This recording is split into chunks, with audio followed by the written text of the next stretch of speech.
We are live with a TTS Season 12 Week 6 game. I've got a top cut qualifying match between LuTheLunatic playing a defenders list here, and then we have him against Adam, who is playing what looks like a Inhumans list with CGR. Okay, let's see how violent this game will be here. Both players looking for a scrappy match, it looks like. So I'm going to let them know we're ready to go. It's just me tonight, so no one on commentary.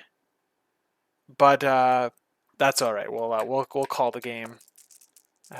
We'll call the game. Here we go. Here's the priority roll, and it looks like Luke has one priority.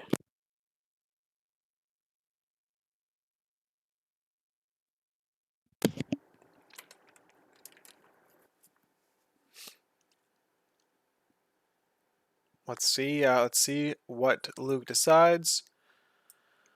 All right. He's chosen his secures. We've got Gamma, and we have Hammers. A classic matchup. 15-18. I think the last recording was Gamma Hammers, if I can recall, on my stream. We have Demons Downtown. So this map has the building, the giant size 5 building on it. Let's see if they play that. Looks like they're going to set it up, and they've changed the building now. So the building is visible. In a previous stream I could see the building, but one of the players couldn't, and it's interesting. But it's fixed, so that's really great. Anyway, let's see what they choose. I don't know if they're going to choose 15 or 18. We'll find out shortly. But all right, we're choosing 15 or 18. Sorry, that's awesome. I'm glad he tabbed that. Thank you very much for tabbing that, Luke. 18 points means I'm not really sure where Luke's going to go with this here. He's going to probably play Daredevil. I mean, I'm sure he's going to play Daredevil. Like, will we see Iron Fist or Luke Cage maybe for the Heroes for Hire? But we've got the Iron Fist can give out that activation token. That might be something that Luke might be looking to do. Shutting down either Black Bolt or CGR if either of them are on the map. I'm not sure exactly what Luke's going to do here, but Inhumans, I mean, it's a Gamma. I mean, I'm thinking CGR is coming out. So we've got, if I do the quick math here, that's 11 points. He needs to come up with 7 more points in Inhumans. You probably are going something like Crystal and Medusa, if I had to guess. But let's, I mean, you could either put Miss Marvel there as another option as a 3 threat. But I think Medusa is like the clear top best 4 threat in faction for Inhumans, and she can synergize well with Black Bolt and CGR, like with using that ability that lets her place within 2 or within 1 of them, or have one of them place within 1 of her. So it gives them a little more. It gives Black Bolt a little bit of mobility that he doesn't have on his kit, other than like the spender giving you the place ability. But so, and then you could also, I mean, pull CGR up, of course, too, right? And then like that just means that no matter where he's going, he's no matter how much power he has, he's probably gonna double tap on round 1. So I mean, Medusa is like it seems like the clear option here. I think CGR is probably what we're gonna see because of how strong he is. It seems like just seems like the pick to make. You can pull people with the incineration, and it can also displace them outside of 2 of the Gamma, giving them another damage point if you don't end up killing them. And obviously it stops them from scoring the VPs. So I mean, like it's so strong. So it seems like it'd be interesting to see if he doesn't play CGR, because I think a lot of players believe that this setup is probably the strongest option available to Inhumans when you're looking to brawl. So let's see what happens. Anyway, until that happens, I guess I'll just like talk about myself a little bit, I guess. I don't know if anyone cares at all, but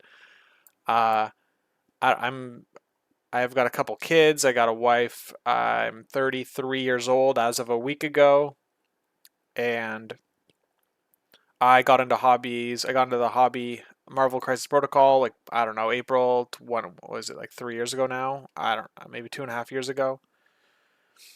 First skirmish game, and my wife knows nothing about it. All right, so I don't know how many people can relate, but my wife just knows that I play Marvel and I paint things and I go to tournaments every month or so. I drive a couple hours to a tournament here and there. So I take her car. I take our only car, and she doesn't. And she's bummed about that because she can't do what she wants to do. But I'm grateful that she lets me. I'm grateful that she lets me do these things, even though we've got kids at home and we got other things that we have going on. But it's it's really cool.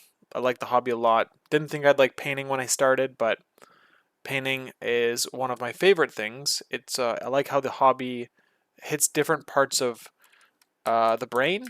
Right, you got the creative aspects of it with the painting and all that, and you've got the strategic and tactical parts of the brain that are used during the gaming. I like playing games competitively. I like when every player is putting their best effort forward, and then you just see who wins. I like the element of you can kind of like bluff, or there's like a game within a game, right? Because you can make your opponent think you're gonna do something, and then do something else and maybe like the suboptimal play that you make is not actually suboptimal because the opponent thought you would do something else, and as a result it becomes the optimal play. I like that kind of thinking, and obviously it expands towards roster creation and bringing a squad to the table, right? That's a huge element of the game that is like um, that is really cool. I like exploring that element of the game, like the whole turn zero, before turn zeros. What do you do? Like what's the meta? What are the best players playing, and how do you beat? What could you do to beat them? Obviously, you have to play well, but you can potentially create your own advantage in the game with just thinking and preparation. It's cool. It's very cool. So that's uh, that's what I find pretty fascinating about this game itself, is like all the different ways you can think about it, and yeah, it's awesome. I have done pretty well for myself in terms of the competitive space. Made it to a couple of TTS finals. Didn't win them, but it was a privilege just to play in them. It's a really cool experience for the mind to be in a place where you've put so much pressure on yourself, and ultimately the pressure doesn't really matter. It's really because it's all your brain is just putting it on yourself, right? It doesn't actually exist. There's no pressure here. Everyone, the whole point of the playing this game is to really just have fun.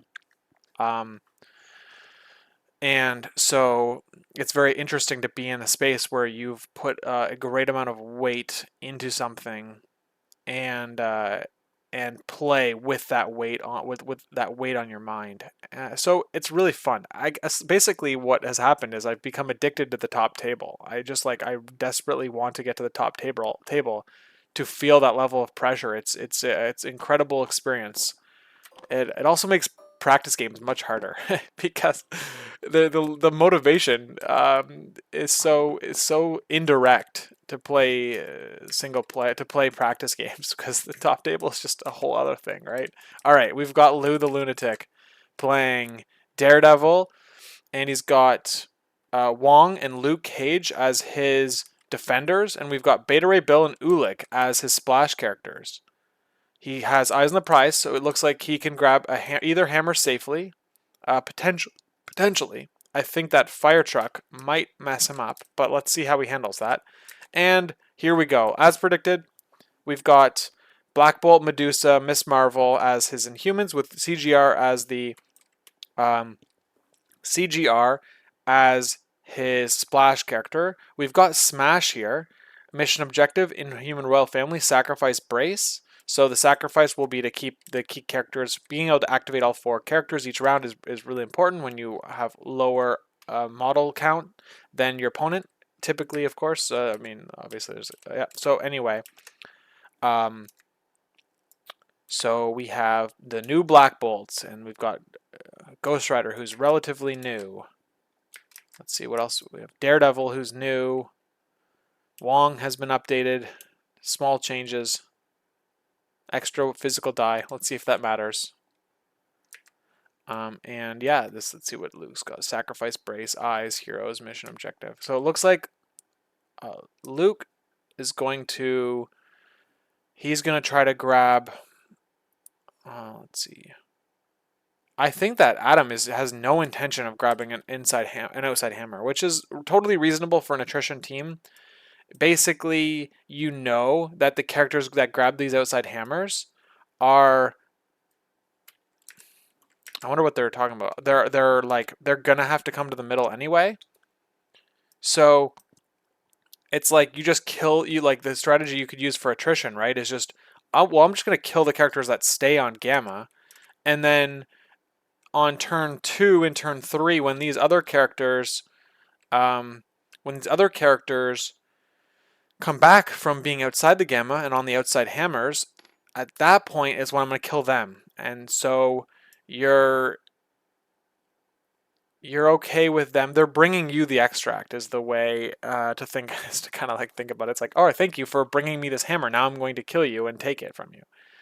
So let's see if Adam opts to put any characters out on the flanks to grab a hammer. We have a game. It was Deaton versus PHP Chrono. I think his name is Chrono. Either way, we played on this map, and Deaton was able to successfully grab this hammer on the north side of the board. And he was without retaliation just because of the terrain is in the way. It prevents line of sight from affecting the team. So if Adam does grab a hammer with Medusa or Marvel, I would suspect he would grab this top hammer. So let's see if that's what happens here. We're going to see, of course, now that we've seen Beta Ray Bill go onto the bottom hammer here, we're going to see, it means we're going to see Ulik probably reach for that top hammer. Okay, so we're going to see, so basically Luke is seeing that he probably can't safely grab that Celestial Hammer, and so he's opting not to even put a character over there. So I guess the risk here is that if Adam does end up wanting to grab a hammer, he might grab the bottom one, preventing Luke from grabbing it safely, right? Let's see. So I think that I don't think it'll happen though. I strongly believe that the Inhumans will just barrel down the middle of the board and just slaughter everything as quickly as they can, and not really care about the extracts on the sides. Hey Matt, thanks for joining stream. Yeah, we got Inhuman CGR here. So I mean, it isn't a stream on my channel unless CGR, Beta Ray Bill, or we've got Crimson Dynamo are in the list or on the table, and the trend continues. I think we had a couple games where they're not there, but it's. I mean, you definitely know which characters are the players consider the general community think are strong based on their the amount of times they've appeared on my games. You got I got your ass rocked by it at a team tournament. I mean, I think that that's I'm sure lots of players have said that. I've faced against it once, and it was a very close match for sure. So I think I survived because CGR. Here we go.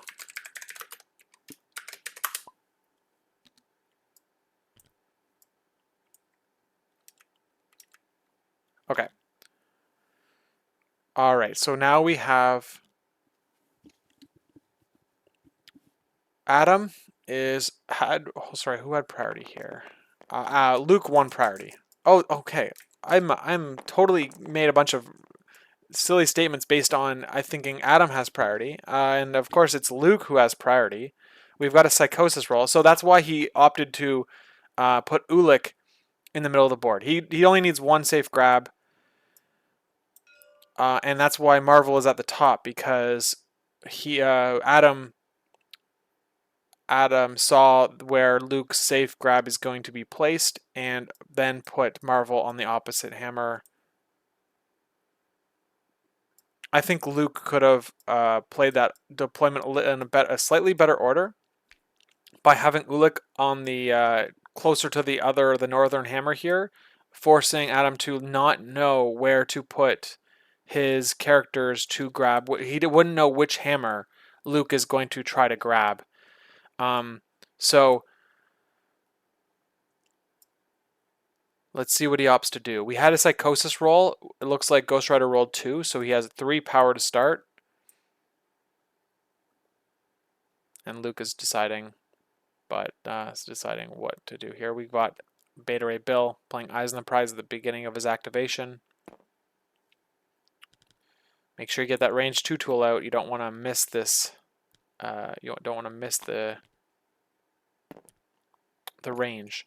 What I like to do when I'm playing is basically like if I need to hit a certain range, I don't get too fancy with it. I put the move tool directly towards the thing I need to reach, and then once I know I'm in range of the range 2. Range 2 of the thing or range 1 of the thing or whatever, then I will get fancy with it and like move the character off to whatever side I plan on doing my second move action towards, because like the number 1 priority is making sure you get there first. So anyway, it looks like Luke is going to be able to move Beta Ray Bill within 2 of the back Gamma, which will keep him from taking damage from the Gamma. So yeah, there we go. He gets in.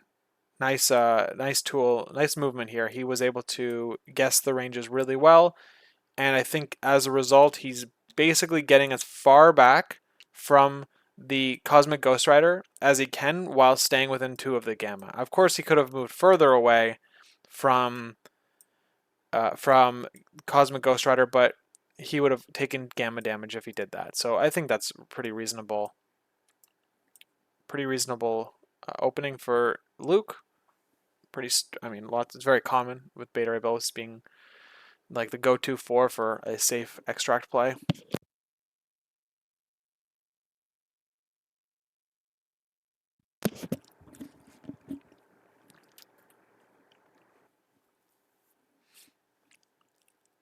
So Adam's probably considering what the threat ranges are of the other characters that Luke has. Looks like we have a Daredevil on the other side of the table here, and he does have a long move with Wall Crawler. Now, this truck is placed in like the perfect spot for Adam, or like a really good spot, because if you're standing on the truck, you will not be able to pick up the hammer. So you have to be on the far side, like Luke has to be on the far side of the truck to be able to interact with that objective. Krunstall says, what are your thoughts on Hela instead of Bill for that now? I think that it's a totally viable option. I think she's great. I think she's great. If you're playing attrition more and you don't need that size 4 throw, maybe you have it on other characters, or I think that if you're not trying to displace as like you're not your main priority, or maybe you have enough displacement already in your team, I think she's great. I love what they've done with her. I think she's great. I think it's now a case of, I think Bill's like slightly better in for winning the game in terms of like how you play Marvel right now, or how Marvel is played. But I think that she is the right pick in certain affiliations. So we have a leadership transfer of power from Black Bolt to Cosmic Ghost Rider. Yeah, I like Hellas card. The Beta Ray Bill is just like overtuned though. It's a prob.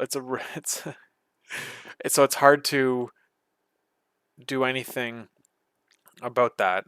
It looks like I wonder what Ulik is going to do here if he's going to activate Ulik. But you give Wong gives Ulik power probably, right? Maybe like does Wong?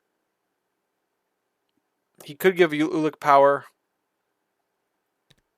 He could give Luke Cage power, but you definitely want someone like Ulik grabbing a hammer so he can, so that he can take out. Maybe he has a chance to, like get more damage through on the characters, or he can hit that spender trigger. The spender trigger is awesome here because if you get this shatter, you can give them a stagger token.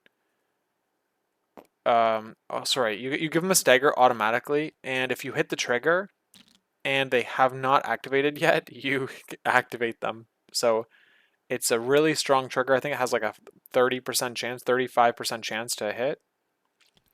And if you have a hammer, I mean, that probably ups it to like 42, 45%, something like that.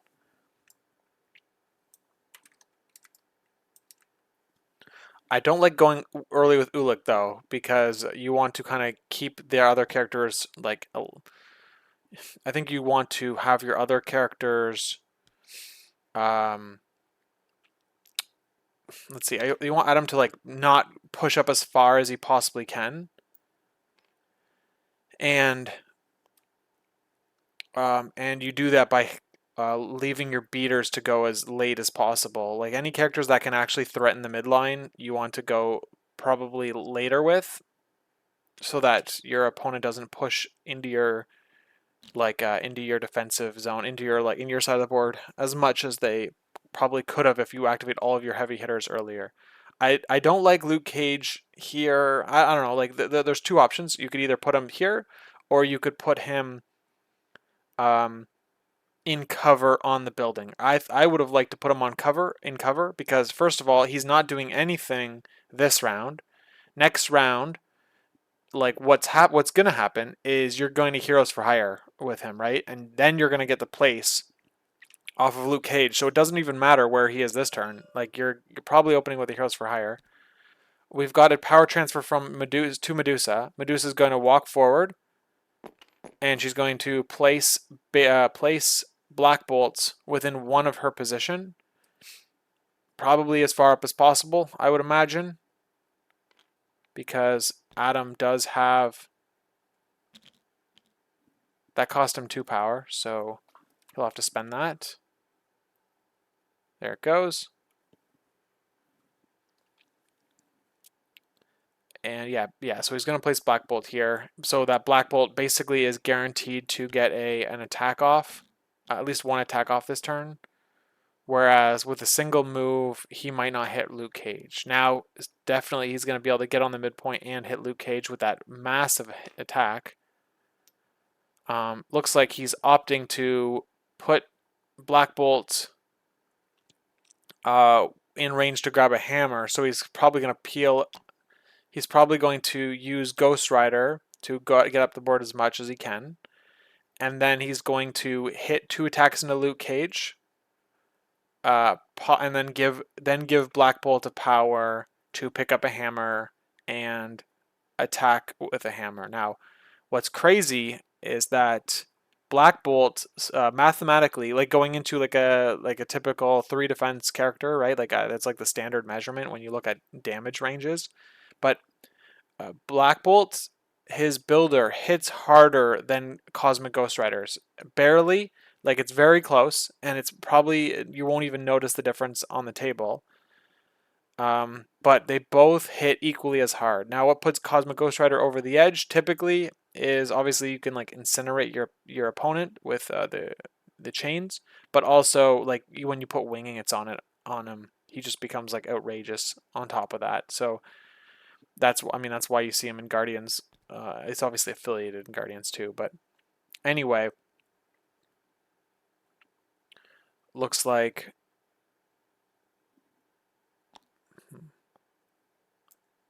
We're going with Ulik right now. I think that's a mistake. I think you go with Wong. Wong hasn't gone yet. All right, so he's grabbing this hammer. Um, I wonder why. Maybe he was worried that Black Bolt would like get a power from Ghost Rider and double walk and grab the hammer. If he could reach it. I don't think he even reaches that. But I think you... oh man, I would have liked to see him go with Ulik later. But you know what? I mean, going with Ulik still is fine here because he's going to generate 3 power next turn, which is enough to pay for Heroes for Hire, even with the hammer tax. So Ulik could be protected by that Heroes for Hire play. But yeah, this is exactly why I was worried about Luke Cage, because he's going to like I think there was really no point in putting both characters on the front of the gamma. You could have you're accomplishing the same thing by putting them both at the back gamma, or at least fitting as many of them as you can on the building. You're accomplishing the same thing, and you're the same result is going to happen here, except Ghost Rider might be able to spend less power to do the thing he wanted to do, right? So as of right now, like he looks like he can spend 3 power and get to hit 2 for 6 dice attacks.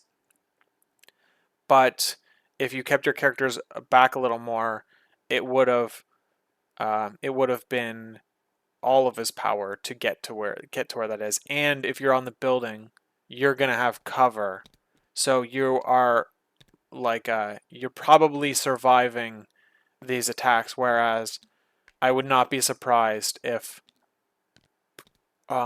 we see a daze like, I mean, like Cosmic Ghost Rider hits very hard. Excuse me. So here we go. We've got a place 3 on Cosmic Ghost Rider.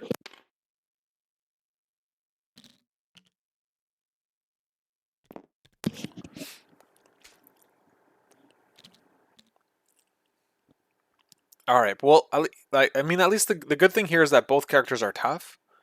So we're going to see we have damage reduction on both of them. Let's see who he goes into here. I think he was going into Luke Cage, but let's see what happens.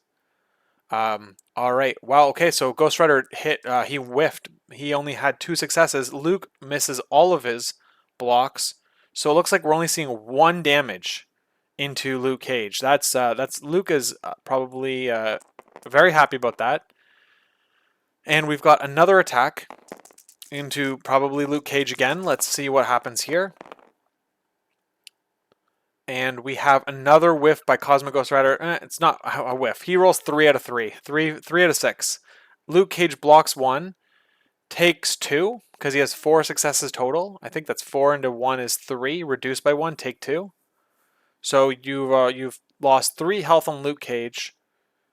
And yeah, like here's the thing too, is that both times in both of these attacks, he could have got cover, right? He could have got cover from the attack. Now, of course, maybe Cosmic Ghost Rider does something different, right? Maybe he chains Luke Cage, he walks, teleports, chains Luke Cage. I don't know. Like, things could have obviously been different, but I think that using that building, especially since you can contest while you're on the building, is would have potentially been pretty valuable here. I can't get the measurement tool out, but I'm certain he could have fit at least Luke Cage on the point, and probably Luke Cage and Wong on the back points here. Like, no matter what, you're gonna win this back gamma because you have last activation, and you're probably not double walking a character into a double tap range from Black Bolt. So, all right, there we go. Wong is going to go. Oh, you know what? He's going to heal Luke Cage. Oh, man. I think, is that an action, though? Oh, I would have liked to see...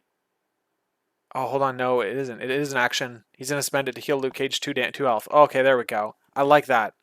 That's very good. CGR counterplay at work. Hoping he rolls bad. I know, right? He rolled, what is this? 6 successes on 12 dice. So it's funny because, like, that is a bad roll for CGR, and he rolled basically average dice.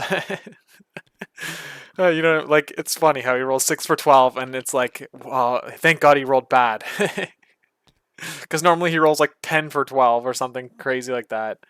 I guess technically with that skull counting, it does mean, actually it does mean, yeah, we've got a bad roll because what is that? It's 5 out of 8 faces, so that's, I don't know, 5 out of 8 faces is, oh man, I'm trying to do the quick math here. 4.5, is that 4.5 out of, sorry, um, 3 out of 6, so it'd be, oh, wow, I can't do this math right. 5 out of 8 dice faces. So what's 5 out of 8? What's 5 times 1.5? It's 7.5. So you should have 7.5 successes on 12 dice, and he rolled 6. So yeah, I guess it's like a die and a half below. That's not counting crits either. So, all right. We've got a Heroes for Hire play.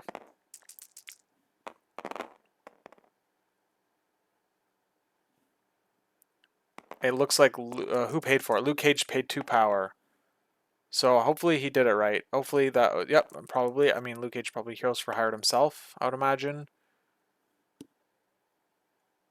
And Luke Cage lives, so he gets to throw Black Bolt off the point. So he's mostly just like keeping the score at parity is the idea here. Let's see where he throws her. So Medusa doesn't have brace. There's brace for Adam, but Medusa has no power.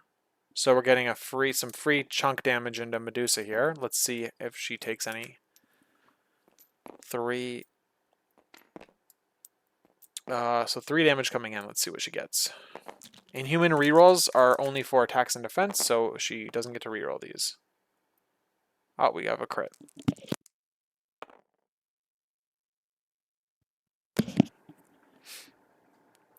All right, blocks 2, takes 1. That's okay. So it's not round yet. We've got Daredevil. Now Daredevil could take the point lead here by double walking to the middle. So Heroes for Hire is now burned. That's very interesting. I wonder, like, you've lost your defensive tech already. Or like that significant part of it. You do have sacrifice though, so that might help. Maybe you could like sacrifice attack and attack into Wong, and then yeah, sure you lose Wong, but you get all of your characters that deal damage or can protect you, actively protect you. You get them to get their activations, right? That's like that would be like how you would use sacrifice. So Daredevil moving onto the car, range 1. So he's going to have cover from attacks outside of range 2. And he's going to count blanks because that's what he does. And so that's the thinking here. We don't have no matter the cost from Adam here. So it means that he is going to have to pay for the full price for his spender. 6 power. But it is a mystic attack, which multiple characters that Luke has are weaker to. Daredevil especially because he doesn't count blanks on Mystic. So he's just rolling naked dice. We've got a 4-3 lead for Luke. He's put Adam on a clock. 3 more turns and that'll be game for Luke if he is able to keep up four turn. I'm saying that, but like it's gonna be a slaughter. So let's see. Both players are gonna go at each other like crazy. All right, yeah, Miss Marvel took gamma damage. So it's let's see here. What do we have for a psychosis roll? 3 power. He's psychotic. 7 power. So there's the spender. He can do the spender right now if he wants to. And this is why maybe you kept Heroes for Hire online potentially. I don't know. I guess, do you want to lose Luke? You can sacrifice it.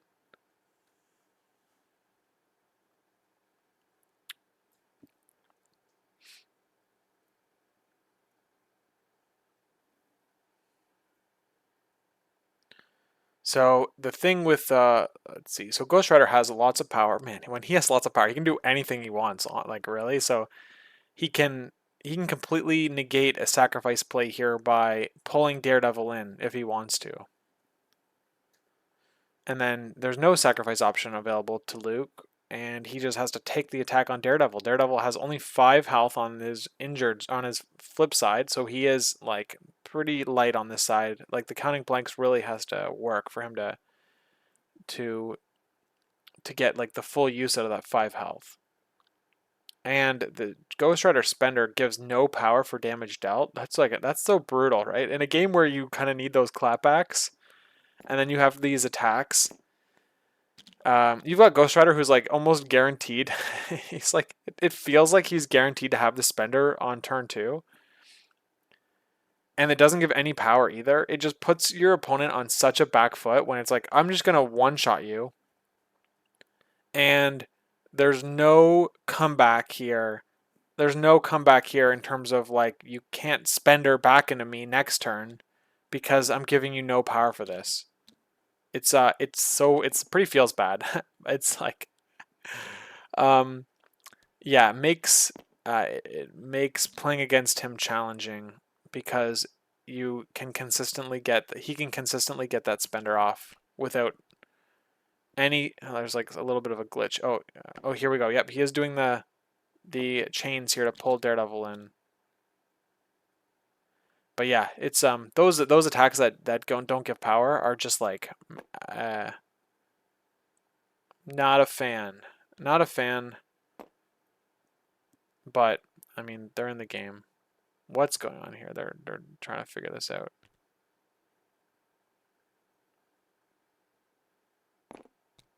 So weird. A little bit of a glitch, but looks like the players are. Look at that. It's been figured out, no problem. So you just pull him as long as you keep him in range 2, which seems like it's impossible to avoid. And then you Spender him, and then you hit him with a. Now you hit someone with an attack. If you hit Daredevil, he can hit you back and stun you. So I don't know if you want to do that, but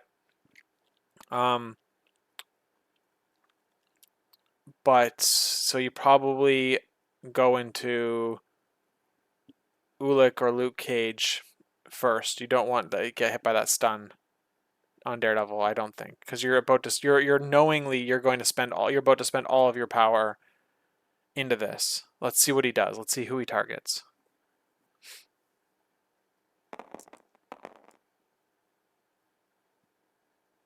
I mean, I would imagine you go into Luke Cage, you could one-shot him because you know you're about to one-shot Daredevil, or at least that's what you're going to trust in your dice.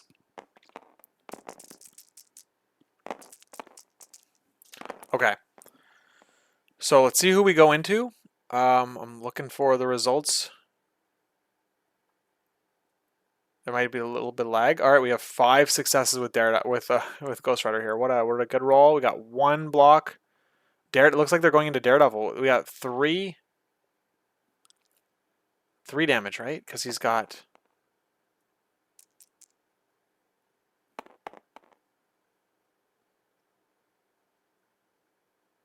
I'm trying to figure out what's going on exactly.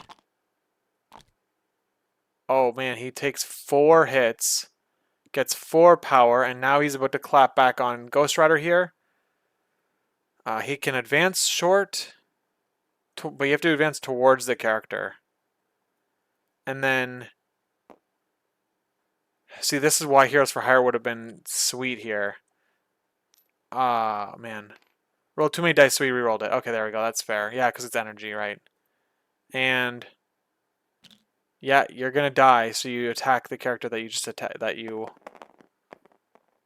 want to attack with you attack whoever you want. I'm not sure who the priority is here, but I think you have to attack the character that hit you.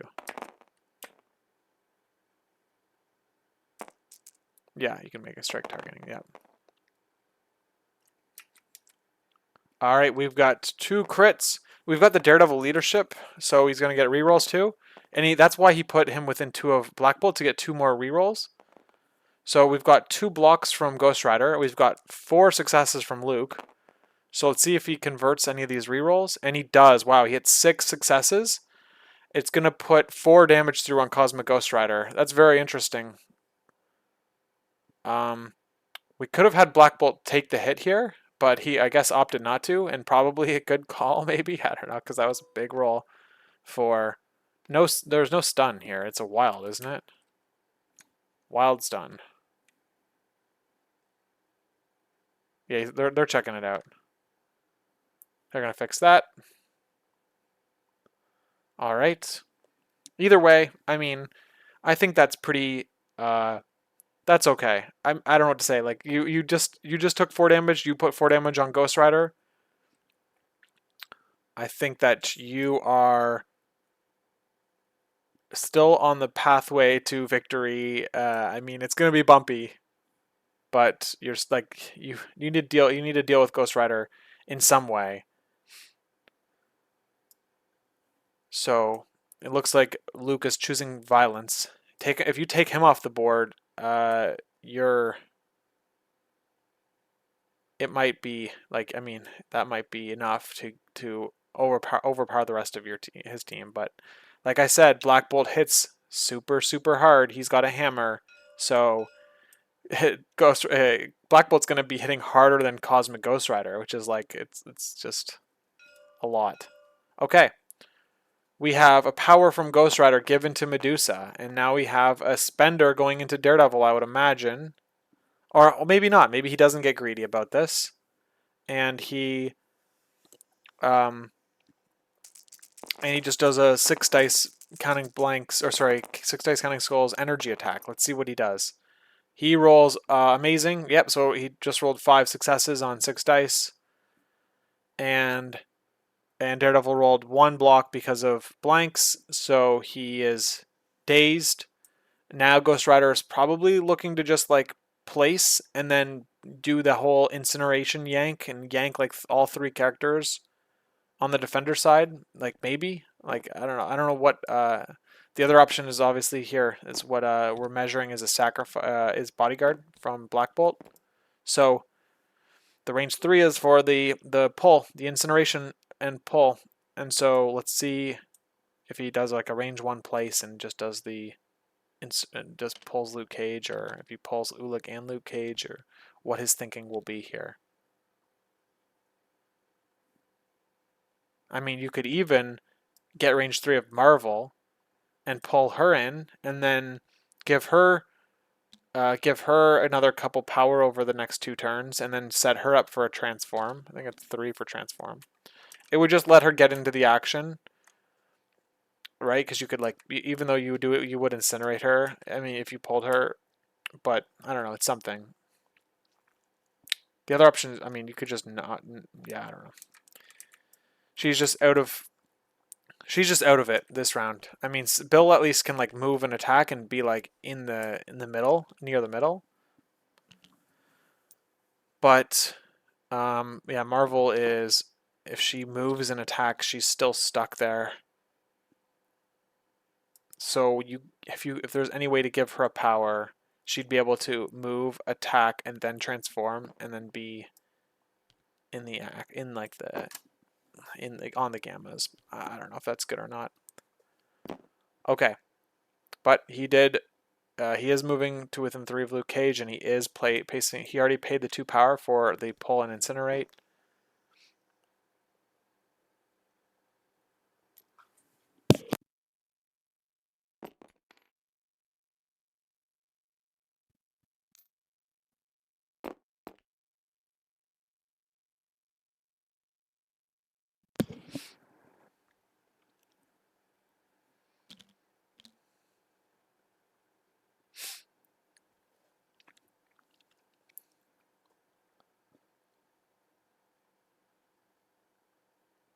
All right, is he going to pull Ulik? Looks like he is. Very interesting. Let's see how that gets handled. I wonder how much the spender costs on Ulik. I think is it 5? 5. So I think that Adam, man, I would put that stagger on that guy. I'd put, let's see here. Maybe I'd put the stagger on Black Bolt if I could. I mean, you'd have to hit hard enough, because you do need to generate 2 more power here. But you're gonna roll. Maybe you roll 7 dice into Cosmic Ghost Rider. You roll 7 dice into Cosmic Ghost Rider, and then you do your Crushing Leap into a spender. I don't know. You'd have to obviously generate like a ton of power, so that's probably off the table. But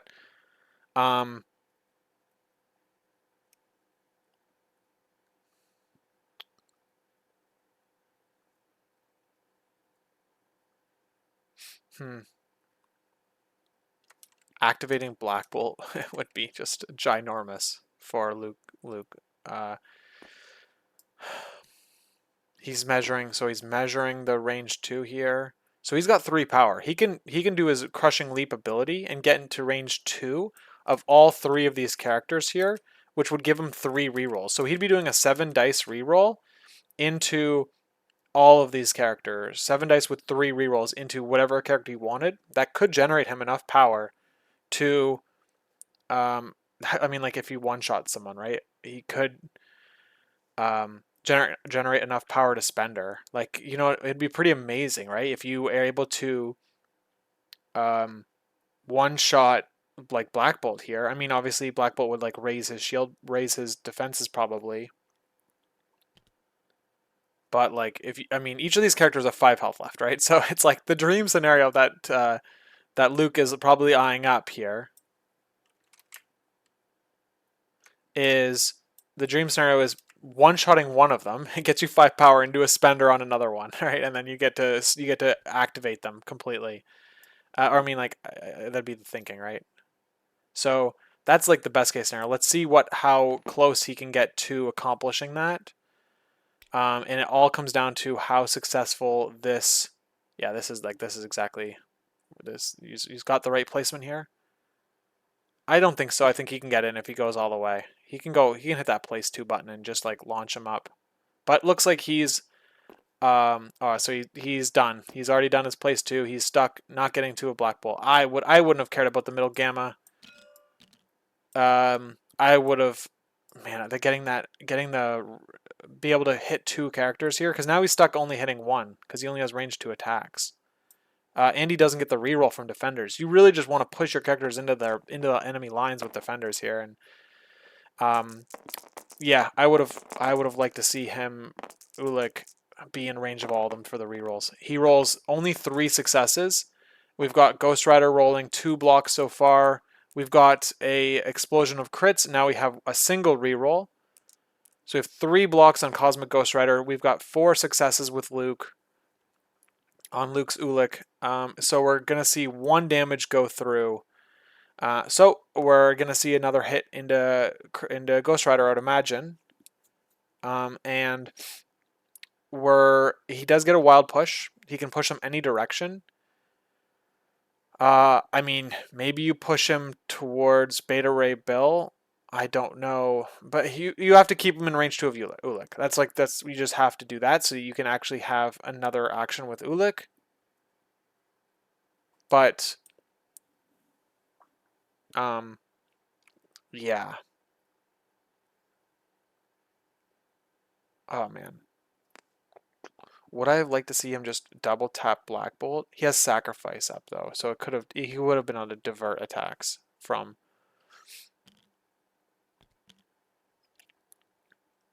He would have been able to divert attacks into Black Bolt or into Medusa and split the damage from Ulik. So maybe this is just like how it has to go. I don't like the push into nothing here, into no attack. You're wasting your actions when you. Oh, here we go. Okay, there we go. I like to see that. Okay.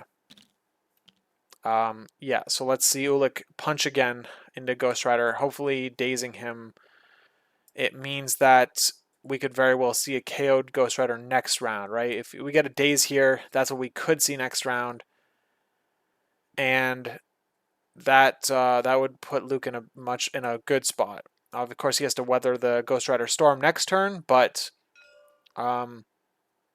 that's possible with Sacrifice online, right? Let's see what he does here. I would love to see Luke's plan works to some degree here, at least so that like I don't want to see Ghost Rider just like murk everything. And it looks like we're seeing no damage so far. So that was a bummer for Luke.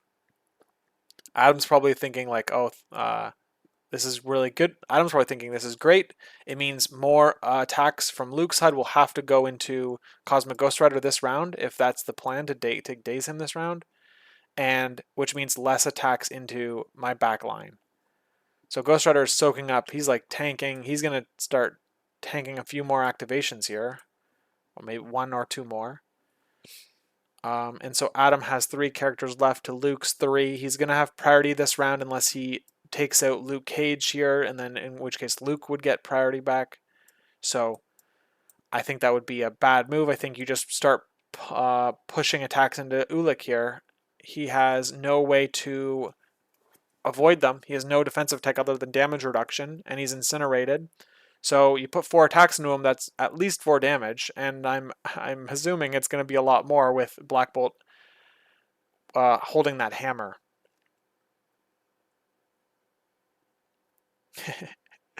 Oh man, it's funny because like Ulik just rolled 7 dice, right, into Ghost Rider. I mean, Ghost Rider is tough, obviously, with counting skulls, but we're about to see Black Bolt roll 7 dice, and it's just gonna be. I think it's gonna be a lot different. It's gonna be. He's got a reroll and a pierce. It's going to. It's just gonna be so much stronger than what Ulik does. Let's see. I mean, of course, Black Bolt could Spender, but I think that I wouldn't worry too much about it. Take out Ulik here. You've just taken out 2 heavy hitters. You've put them on their injured sides, and you have priority. Like that's putting you in a winning position if you're Adam. I would just be fine keeping Black Bolt on the back gamma here or close to the back gamma. Medusa can pull him back onto the gamma shelter if needed.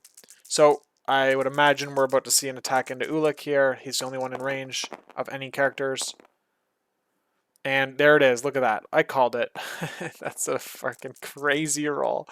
6 successes, 4 of them crits, explodes it. So he gets 8 successes. He hasn't re-rolled yet. So let's see what happens there. So 8 successes on 7 dice.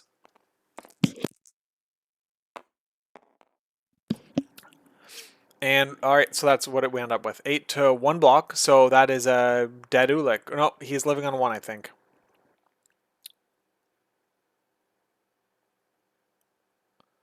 8 to 1 is 7. Damage reduction is 6. So there we go. Now Ulik doesn't have damage reduction anymore because he has 1 health left. So you just hit him again. Bada bing, bada boom, problem solved. Yep, you just dealt with Ulik right there. 2 attacks. We've got a power transfer into Medusa. You might as well. Black Bolt's at max power. And, I mean, you could even do...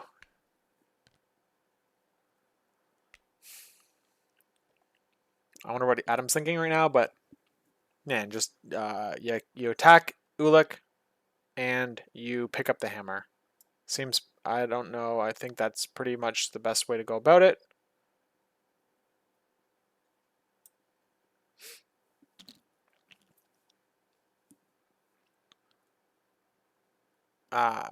What you've got priority. Yeah, Master wants to get a bodyguard for CGR. I don't know. I would think that your character that would bodyguard has a hammer. Should have retreated Ulik. I mean, yeah, probably. That's looking back, hindsight 2020. But it was weird how he put. I mean, basically, no. Now, if you look back in hindsight, we can't blame Luke for not seeing this, right? But and that's that he dived Ulik so close to Black Bolt and Medusa that he really didn't have a chance to retreat and get back on his home gamma, or like I don't know, maybe he can, but it is pretty it is tighter than I can't be sure unless I see the stick go out and then I can guess better, but I mean, if you're going to attack Cosmic Ghost Rider, you didn't need to be that close. If you're only going to be in range of Cosmic Ghost Rider, you didn't need to be that close to the rest of his team. Now you're like, even if he didn't take that one hit from Black Bolt, you're still in like double tap range of Medusa as well, because that with that range 3 before she uses like any sort of leaps or hops or anything. So it was just yeah, you were in for a world of hurt by staying there. Um, so maybe attacking once with Ulik, pushing Ghost Rider into a position that he would be able to get hit by multiple more attacks with your team might have been the better play. It's hard to know what to do when you have a hammer. It just clouds your judgment quite a bit. Yeah, no Billabang. That's right. He could have stalled with, yeah, exactly. He could have played Wong and given an extra power to, or healed Luke Cage maybe. That's probably the play. I think, right? Because it only costs 1 power to heal. Yeah. So you just heal Luke Cage again. Or I think because at that point Ulik hadn't taken any damage. So yeah, a little too aggressive with Ulik for sure.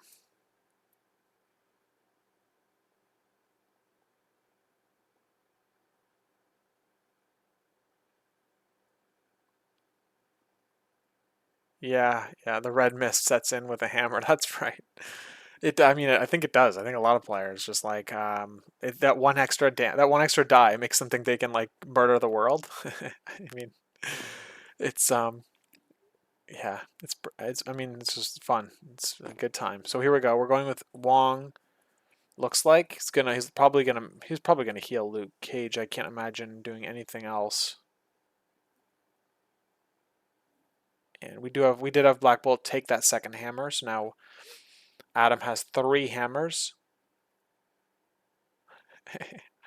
I like the I mean, it'd be pretty fun for Miss Marvel to like double walk. Oh no, I was thinking of like some sort of mission objective play. It would have been pretty fun, but you have to pay 3 for mission objective with a hammer. And I was like, maybe you can get Black Bolt with 3 hammers or something.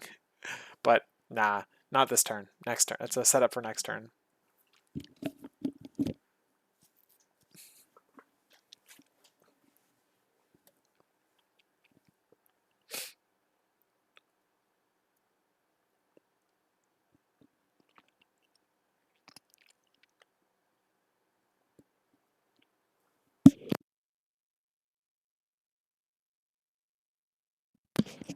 Looks like he's meditating with Wong.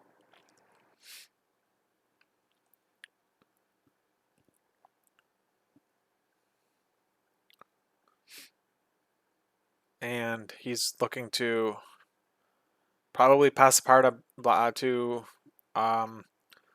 what's his name? Beta Ray Bill. Oh nope, he's rethinking it because I think he's gonna move and heal Luke Cage. Yeah, there it is. Is he within range 3 of Luke Cage?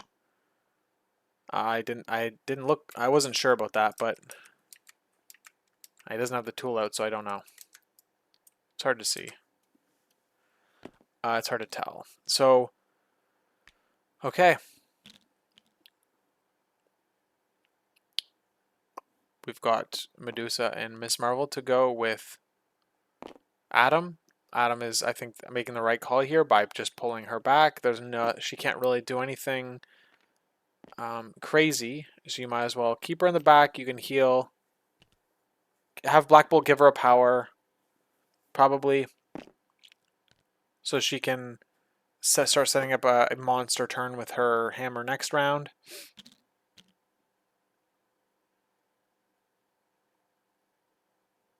Let's see if we get a power transfer. Oh, yeah, exactly. Black Bolt to her makes sense. Cool. And now you're gonna. I mean, it's a Luke Cage into Ghost Rider probably, right? Like I wouldn't see why you. He's he's injured. I mean, sorry. He's weaker. You do the attack. You move to the back gamma. And the reason you would do that is because Beta Ray Bill has a gun on him. What's the range 3 measurement for? Here we go, yeah. Bill has a gun on him, so it's like you basically prevent Medusa from pushing up too far because Beta Ray Bill can shoot his gun. You can't be on that. You can't be on that. Freaking. I don't think he fits there. He's gonna move him back.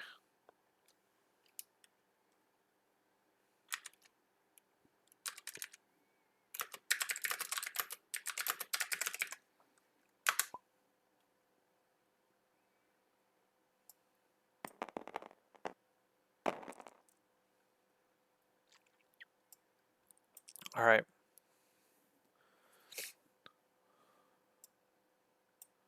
They're gonna agree. All right. I guess they're gonna agree that he fits there. It's fine. I mean, let's see them play the game.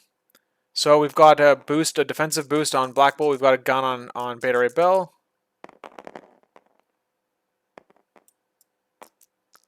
And we have 4, 5, 4. Wow, we've got a great roll for Luke. He's rolling 6 into 5 blocks. Holy moly, what a holy shoot! 7 blocks on Adam. Oh my gosh, that's a nice roll. That's a sick roll. All right. How many roll? Did he roll 6 dice and got 7 blocks on 6 dice? Holy moly, mother of God! And we've got 7 successes. That's so crazy. Oh my God. You think you get the spike of your lifetime, right? And then you look across the table and you're like, and you just see like all successes. You see like 7 successes and you're like, oh my gosh, almighty. Like the Lord. Oh man, the Lord is not looking down on me or whatever God you worship is not is not looking out for you. 7, you get 7 successes on 6 dice, and then your opponent also rolled 6 dice on blocks and gets 7 successes. I don't know what. Oh man, that's a game. This is quite the game. All right, a shock. Dice gods be cruel. That's right. Okay. Well, we better slow Black Bolt down a little bit, right? He's got 2 hammers. Let's throw a shock on him. So he's only rolling 7 dice and a reroll and a pierce. Yeah, a 7 dice with a pierce on it. That's pretty good from my experience, at least. Like, I've played a little bit of a few characters that have a 7 dice attack with a wild pierce on them, and in my experience, they like one shot. They one shot constantly. Oh man, yeah, range 4 Malekith. Yeah, it's dude, it's scary, man. There's gun on him now. 7 dice. I mean, it was gonna be 8 dice, but I mean, 7. It's still 7 dice now. Shake the shock. Yeah, that's very powerful. So it looks like we're getting a Medusa move probably because we're gonna get a Black Bolt range 1 place off of her. Like that's what we're measuring. Adam is thinking, he's trying to figure out if Medusa can be within 1 of the Gamma and be range 2 of Black Bolt at the same time. I think she can, based on what I'm seeing. Because he really wants to put 2 characters on the middle, forcing Luke Cage to either be on the middle or lose the Gamma. It would put Luke in a very high pressure situation from a scoring perspective, because we'll have 5 points for Adam versus only 2 points for Luke, putting the score at 8-6, a 2 VP deficit, and putting the clock on Luke. So I think that's what he's thinking here. I mean, I think you go for it. I think you do that. The pressure, scoring pressure on him. You're gonna have priority. I guess the question is like, what would Luke do? Luke would would Luke move and then do a range 2 attack? Can he move into the Gamma, middle Gamma, and get a spender into Black Bolt and toss him away and then win the Gamma, and then Luke can win the Gamma? Maybe.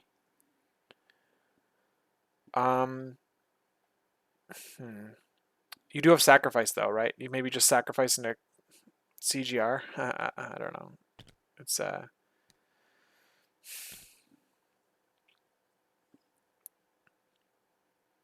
I think Adam is in a very strong position right now, so he just needs to not blunder. Basically, when you just need to not blunder.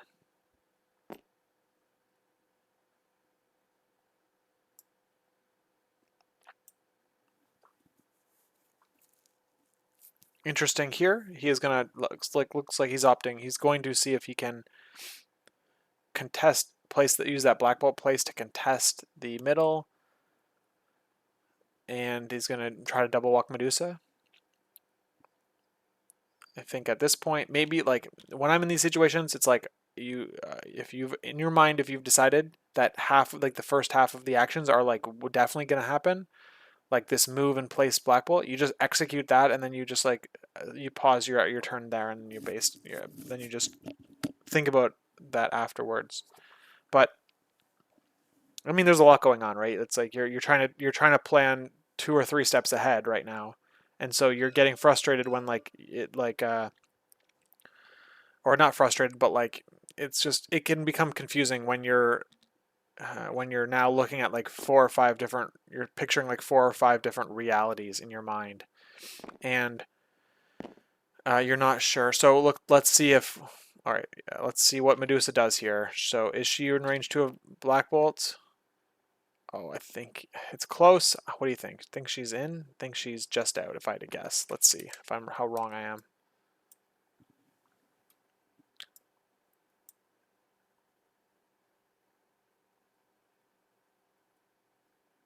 You know what's funny is that what if you had the new movement tool, right? The new movement tool comes out in like what 2 days maybe on the mod. If you had the new movement tool, you might be in.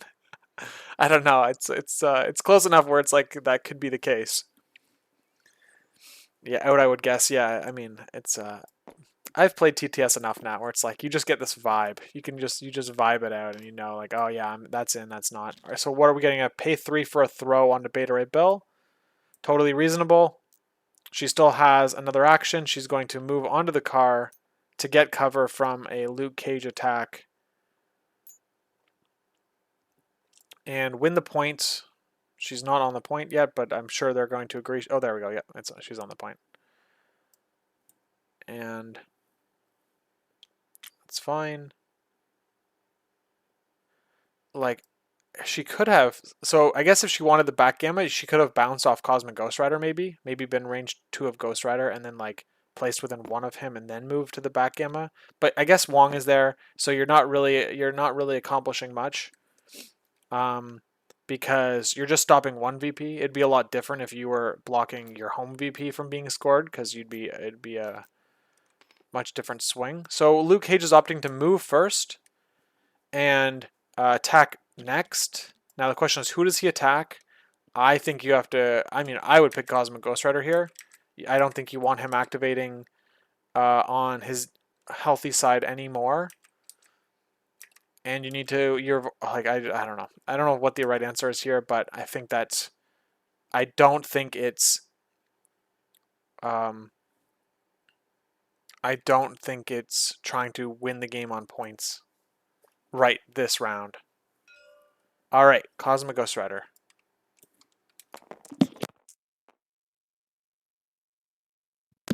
He's gonna do a spender, or he's just doing. Oh, hold on. We've got.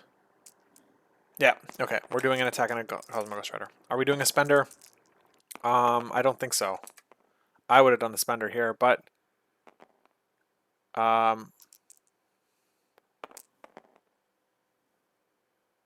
okay. I'm a little confused as to what happened.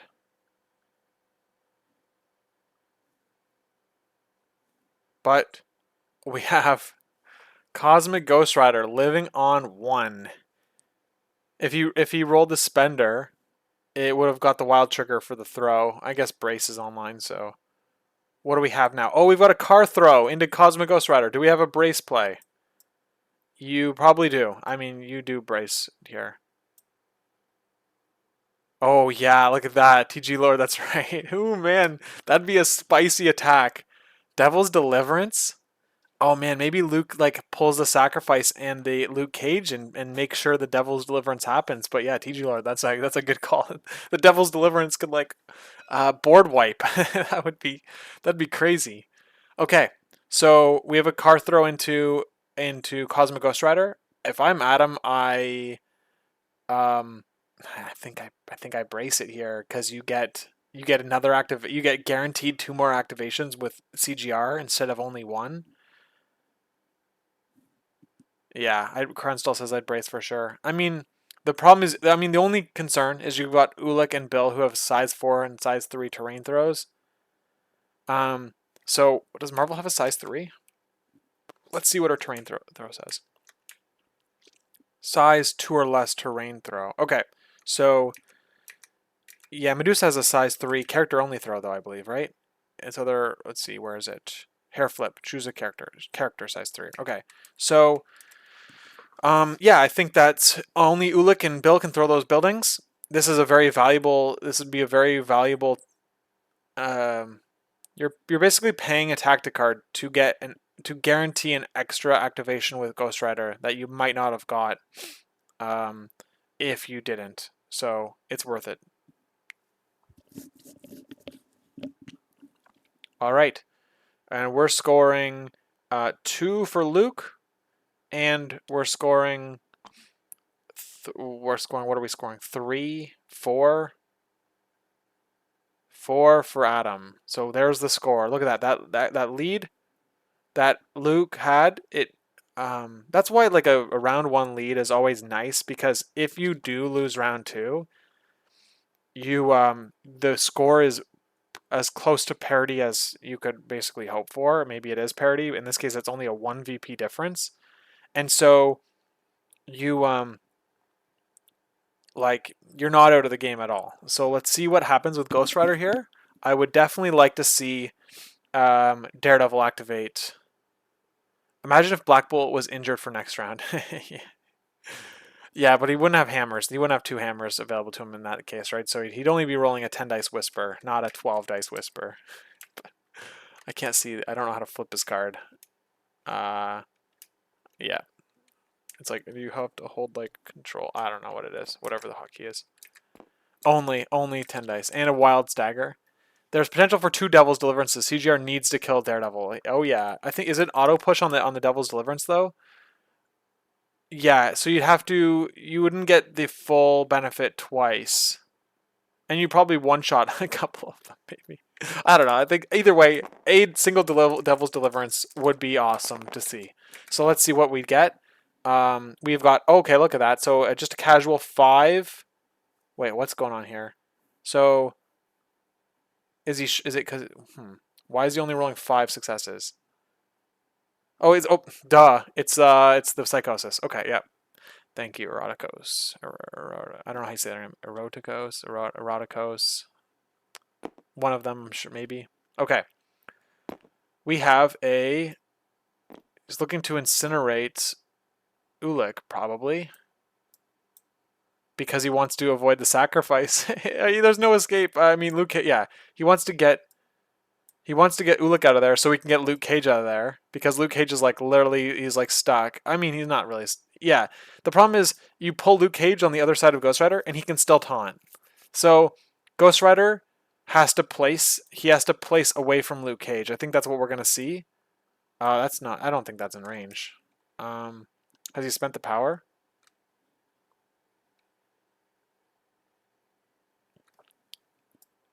That's definitely not in the 90-degree range. I'm trying to think. Yeah, because you're like pulling. All right, we have got, what is going on here? We've got Black Bolt paid 2, Medusa paid 2, Marvel paid 2. So we have Inhuman Royal Family. So once per round, each character, he's going to put in his dice tray for remembering. Once per round, each character that spend power, so all of the Inhumans, can reroll any number of dice in an attack or defensive roll. So it's good because it lets you like, oh, I had a bad roll here. Here we go. I'm going to try again. It could save you. It could be enough to push through the damage, but it's I like how it's flexible, and it's it's a pretty decent card. How does this work? Is there anything? Yeah, that's pretty cool.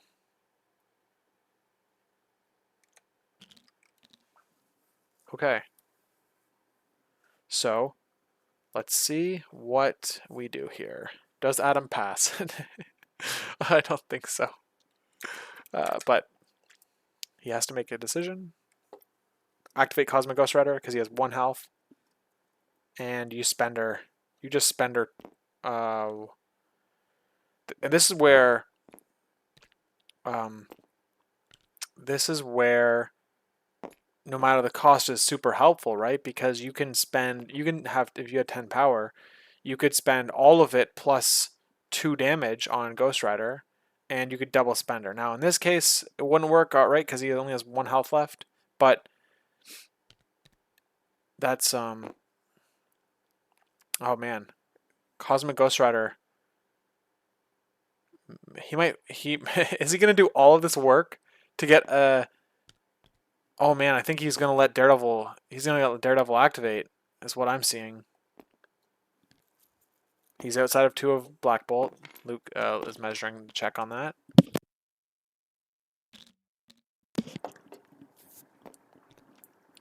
Well, Daredevil only has 2 targets within range 3 at this point. So he is going to pull Ulik in, and it looks like he's just going to double tap Ulik, probably. That's what he's seeing. I think very interesting. So he measured a range 2 on Luke Cage for a sacrifice play, potentially, which is obviously off the table. So he's opting to get Ghost Rider out of danger. Interesting though, because he is gonna daze from Gamma if he doesn't fix that. Medusa could fix that, I guess. But all right, let's see what we roll. He's got Incineration. Wow, he just rolls 5 out of 6, so pretty good. And we've got 1 block with Luke. So looks like ouch. That's a massive roll again for Cosmic Ghost Rider. Man, Cosmic Ghost Rider like doesn't seem to ever miss. Man, like I mean. He had that opening miss. He had those opening misses where he only did 3 damage to Luke Cage. So we're going with a spender into Ulik. let's see what happens here. He spent all of his power. Okay, he's down to 0. Yep, we get it. Yeah, here we go. Let's see what we get. 8 successes, 10 successes. We're gonna see 10. Oh, okay, we've got what was that? 6 plus 2 crits, so he's dead. Yeah, he's dead. No blocks. He's gone. All right. Ouch. Cosmic Ghost Rider is dazing, though, in the cleanup phase, unless Medusa can do something about that. That's a bummer. Heroes for Hire would have been sick right there. You wouldn't be able to get around it no matter what you did. I think that's losing Heroes for Hire that early. It's a bummer, right? Because then now you're in this position. Now let's see if we go with Devil's Deliverance. Okay, we do a power transfer to Miss Marvel. So now she has 3 power, so she can go big, and then she's going to smash that size 3, and then she's going to be rolling 5 dice plus a hammer, 6 dice plus 3. And whoa, what is she? What's this? What is? I gotta look at this. That's area 2 attack. Kind of bummer. Okay, yeah. So Miss Marvel is going to just completely annihilate Daredevil and Luke Cage in all likelihood if she gets to activate, because she'll be rolling. She'll transform. So let's see her transform. She'll be doing a high 5 attack, but she'll be getting 3 rerolls. So it's 5 dice, 3 rerolls. But because there's a hammer, that's 6 dice, and then because she smashes that size 3, it goes to 9 dice. So she'll be doing a 9 dice 3 reroll attack into each of them. Seems good. Seems real good. So I think that's what we're gonna see if Daredevil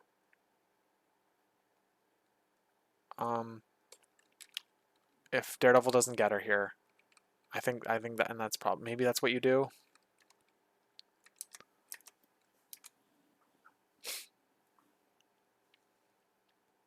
Let's see what Devil's Deliverance does. You're gonna get 6 plus. You're gonna get 8 dice. 8 dice into both of them. Or you do it now. Okay, what are we seeing? You do get a free attack, right? A cost of 0 attack. So maybe you, I think you do that. You pay 0 power, or sorry, you pay Devils of Hell Kitchen to do the baton hook into Miss Marvel and get the hit roll, and then you pull Miss Marvel in, and then you Devil's Deliverance. Big Miss Marvel play. You know what? I didn't do that on purpose. Yeah, there you go. Plus Inhumans Royal Family. Yeah, exactly. So who are we attacking? Oh, we're attacking. Black Bolt is paying 2 to raise his defenses. And we've got 5 successes into 2 blocks. Oh, look at that. We're going to see. Oh, man.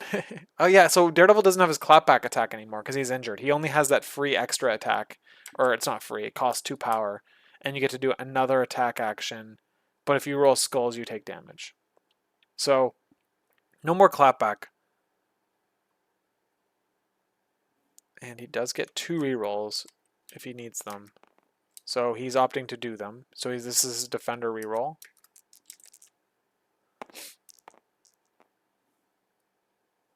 Okay, well, he gets 6 successes into 2 blocks, 4 damage. Black Bolt lives on 1. Yeah, I can see exactly why he...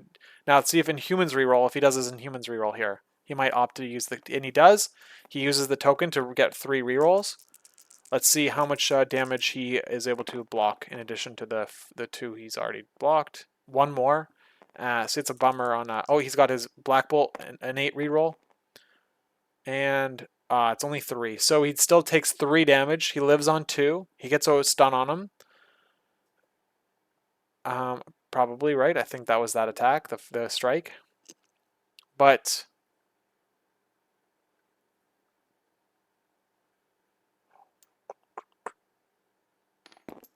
oh, what's this? What's happening here? I don't think he has... I think... he can't push him. It was a Devil's Deliverance. Oh, that's why he's at... Okay, yep, my bad. That's why he's at 5 power and not maxed up. Thank you for that, TG Lord. Congrats on making cut, by the way. That's awesome. I'll see you in there. All right, so... let's see. We have... wow, here we go. 6 in Medusa blocks nothing. Medusa's dead. She could Inhuman reroll this to live. So let's see what happens.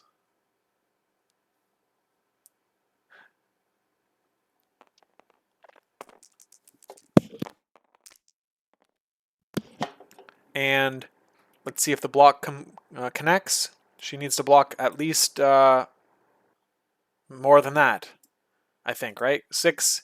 Oh, and she's got the regular reroll from her innate ability. And does she connect on it? Does she dead anyway? I haven't done the number. Oh no, she needed to block that 1 block, and she didn't. So she rerolled 3 dice total and needed to block 2 of them and didn't. So yeah, it's pretty normal math there. And she's gone.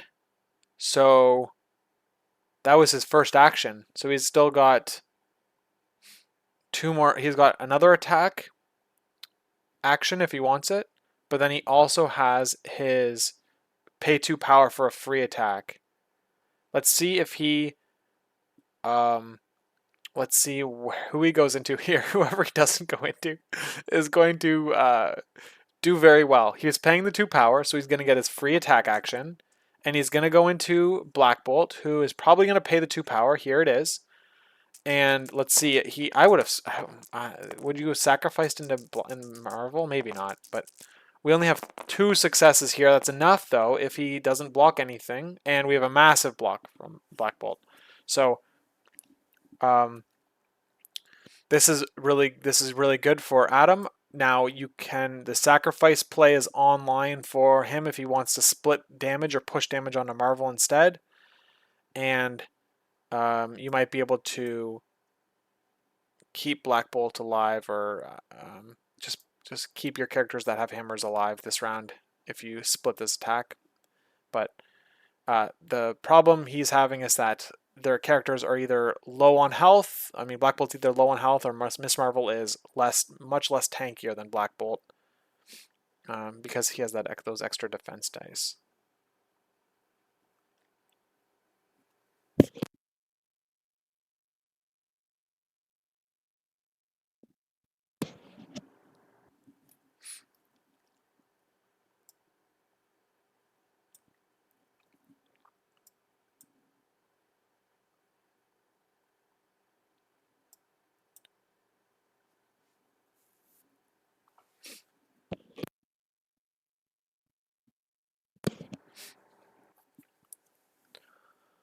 I think you're kind of forced. Are you forced into attacking Black Bolt here? I don't know. I mean, it feels like that. Oh man, it's not good. Either character. Now, Luke, if I was Luke, I was really hoping to get the Black Bolt there with that attack, and then you could do your last attack into Miss Marvel. I mean, you really wanted the double kill.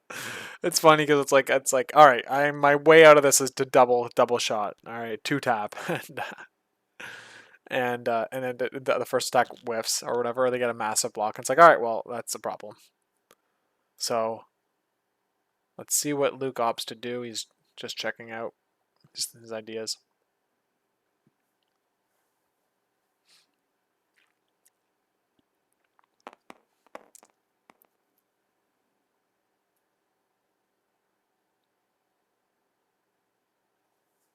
Do you run Daredevil away? I don't know. Probably.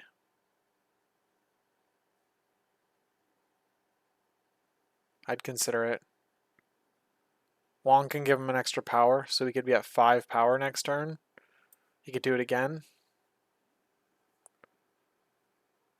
You go into Black Bolt to force the card. Yeah, it's just tricky. I think you die. I think if you attack here, you die.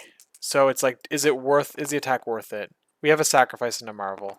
So we roll 3 successes, it looks like, with Luke. So it's a block. So yeah, I mean, I think the play was the card just stays. Because you potentially Devil's Deliverance again next round. And now you don't have a next round with Daredevil. I wouldn't, I mean, is the push mandatory? I guess, okay, so you're pushing into a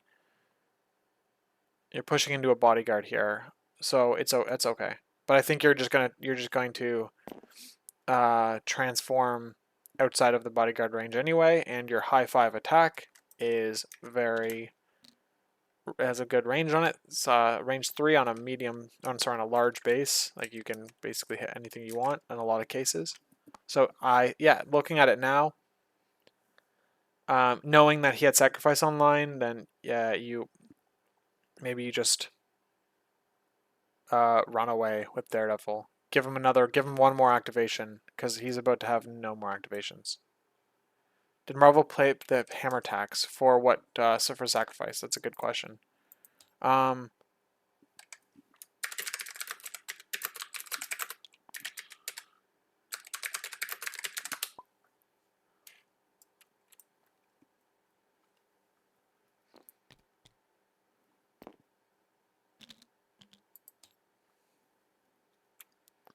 Let's see if they notice my chat. I might have to jump into their chat.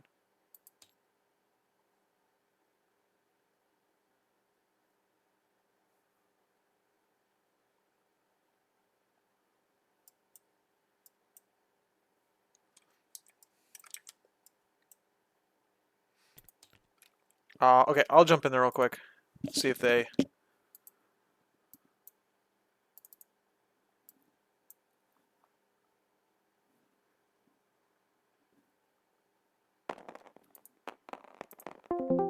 Hey guys.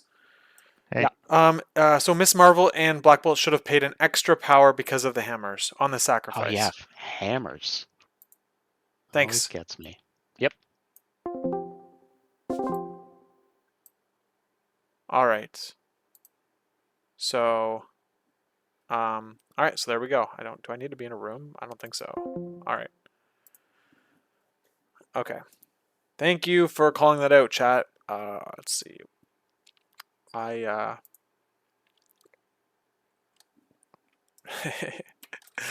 Oh man, it's so much easier being an accuser while you're streaming a game because because you can just rely on chat to just call it out. I love it. It makes it way easier for me because I miss a lot. All right.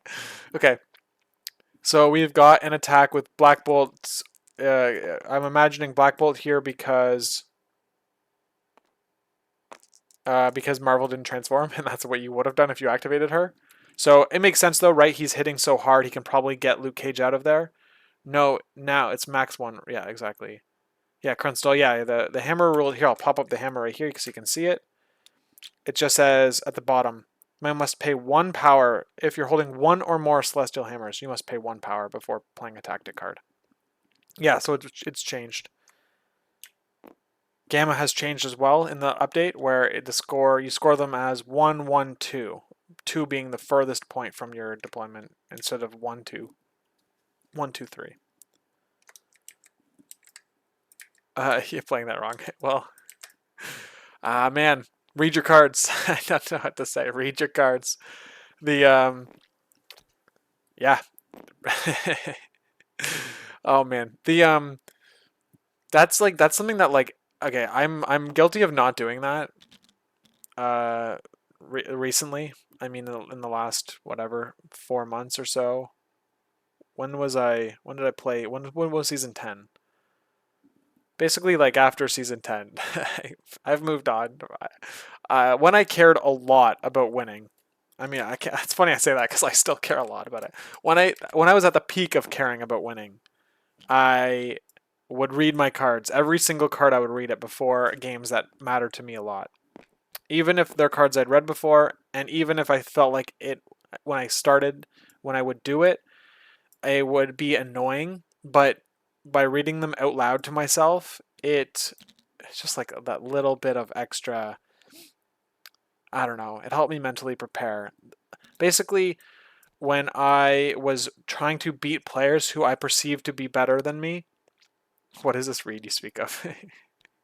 When I was trying to beat players that I perceived as better than me, my mindset was basically like, how do I want to be more ready for the match than them. I want to know going into the match that I prepared for this match more than they did, and that belief, even if it wasn't true, just me believing that, made me feel better about the matchups and basically gave me the belief that I could win them when uh, when the reality was that X whatever times out of 10 I would lose the match. And then I would have the confidence to win it, and that would help me win it. So anyway, the point of the story is, if you want to do well, I think that reading the cards is one small step you can take to do that. Okay, so we have another attack with Black Bolt. It looks like we've got 4 successes with a pierce into 3 with Luke Cage. Luke Cage is dead, so it's going to Daredevil. And he's counting blanks, but he doesn't have any blanks. And he pierces into blanks, but piercing into blanks does nothing. So Daredevil takes 2 and lives. Wow, that's I think that's it for Black Bolt. So we've got Sacrifice is gone, but Bodyguard is still online for Black Bolt. The problem is Bodyguard puts him in a little bit of an awkward position because he's going to drop 2 hammers because of it. But I think that Bill is in no position to take those hammers. He only has 2 power. And he's going to spend it to do a gun attack. So what are we seeing here? We're seeing... Whoa, what are we seeing? We're seeing... I think we're seeing Adam...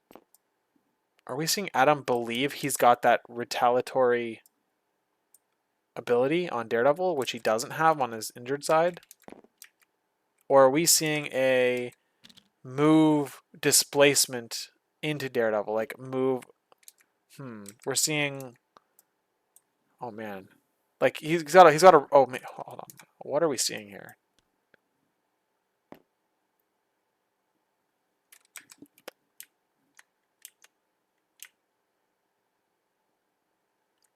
Hold on, was it a spender?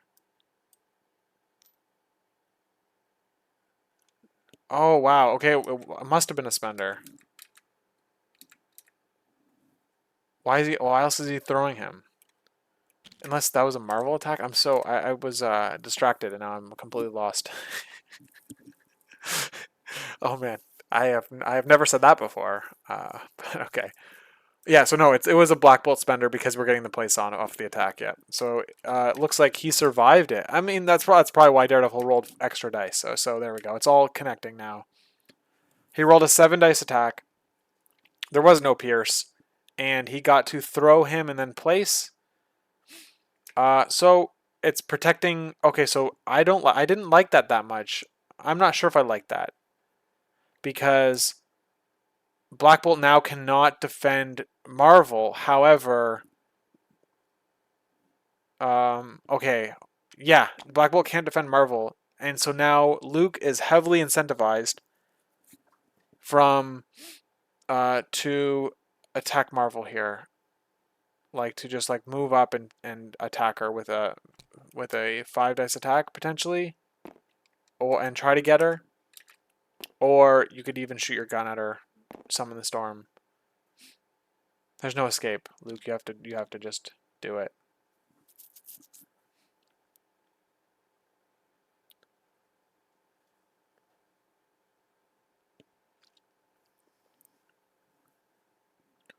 So looking at the score here, we're seeing 3 hammers for Adam, and we're seeing a back point. He's going to be scoring 4 this round, and Luke is going to be scoring he's going to be scoring 2 right now. And I think that if he doesn't get Marvel here, she's going to displace Bill. It's interesting because she can like pull Bill towards her after the attack is resolved, and if she pulls Bill into a spot that is on the on the side closer to Black Bolt than like over here, then it's like he could advance through her back onto the point. Interesting. So let's see. We have. Oh, look at that. We've got a power given to Beta Ray Bill, so he's threatening the displacement, or he can do the gun into Miss Marvel and pick up the hammer that she drops if she is within range. So it's it's interesting. There's options now for Luke to get a 2 VP swing or whatever, something similar.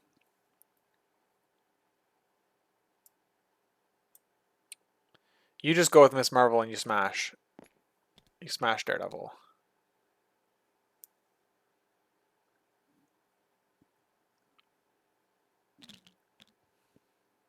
Maybe. I mean, or maybe you save it. You have priority. You just go with Marvel at the opening round and you just you smash into Daredevil and Luke Cage as an opener and you hide for now. Totally reasonable if you're up on VPs. All right, we're seeing a what is he measuring? He's measuring the place, the range. Okay, so he's placing his big person for 3 power. Costs 3 to transform. Oh, smash costs 2, so he's not gonna smash. Uh-oh. You have to be able to place your model. So it's gonna have to nudge in there. Okay. So there we go. Placing here, Daredevil has blanks at any range, so it doesn't matter like where Miss Marvel attacks him from. And there's no retaliatory hit, so it's like you just throw into him. You just throw hands. All right. Miss Marvel throwing hands here. We got 5 dice into Daredevil with 3 rerolls. Daredevil blocks only 1. We've got 3. Daredevil's taking 2 so far, and we're gonna see 3 rerolls come up. So if 2 of these connect, then we're gonna see a KO Daredevil, I believe, right? 4. Yep. So there's a 50-50 chance here to see a Daredevil dead. And we see it, I think, right? Maybe? We have 5 into 1. Yep, we see it. He's gone. He's going to add insult to injury. And he's going to overkill him. As you do. Ah, man. All right. Yeah, I mean, you got the rerolls. You might as well use them.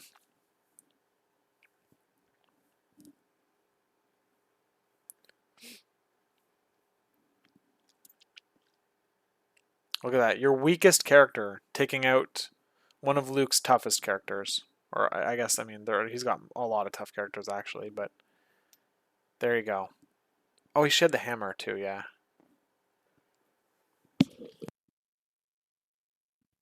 Okay.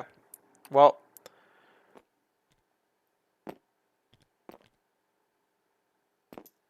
you just move knowing you have to move knowing you're going to transform.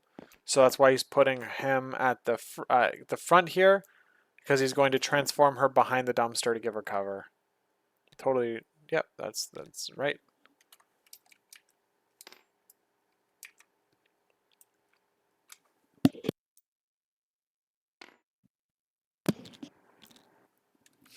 It's getting pretty late for me here. It's it's approaching midnight on Eastern time, so excuse me if I'm yawning. I'm not yawning because of anything to do with the game. It's just that I've been up for a certain amount of hours, and so that's causing me to yawn. How dare me? Yeah, exactly. How dare me? All right, so we have a gun probably by Beta Ray Bill here. The other option is a double walk throw, but he's risking it for the biscuit here. Maybe, yeah, I guess you get an extra die. You get 7 dice. So do you go into Beta Ray, or do you go into Black Bolt here? Looks like, well, I guess we'll have to find out. But probably Miss Marvel, I would imagine, because they didn't see any defense buffs from Black Bolt. And we see 2 blocks. Yeah, so we see 4 dice. Yeah, it could have been Miss Marvel. And we roll nothing good here. 2 blocks total. 4. So she takes 2. Oh, man, that's so bad. Oh, no, it was Black Bolt. Oh, man, he didn't choose to raise it. Maybe, did it cost more than 2? No, it costs 2. What do we got? Mission objective. He can only do it once, though. He's paying 3 power for the hammer tax. He's giving a hammer to her, and a hammer is dropping here. So, Miss Marvel, at least you stop 1 VP. So you score. Wong is gone. Yeah, we have got 3 VPs on both sides. And the game is still close from a scoring perspective. Adam has the significant attrition advantage that he's going to hopefully leverage. He's going to hopefully leverage next round here. And, man, yeah, we're going to see... I mean, I feel like we're going to see a Miss Marvel transform into Smash, right? Smash costs. Oh, man, and she's got the hammers, too. Okay, all right. So we get maybe we see a Miss Marvel opening activation here. That would be really cool. Totally forgot Black Bolt had flight. Oh yeah, that's why he got the rerolls. Yeah, no, look at that. It's all connecting now. I should have caught that. You're right. We should have caught that based on the rerolls. Black Bolt has flight. He wouldn't have got him if he didn't have the reroll. So it was a good target prioritization, I think, here. I mean, he did have 2 hammers. Yeah, it was definitely the right call to go into Black Bolt, probably. I'm surprised Black Bolt didn't increase his defense dice.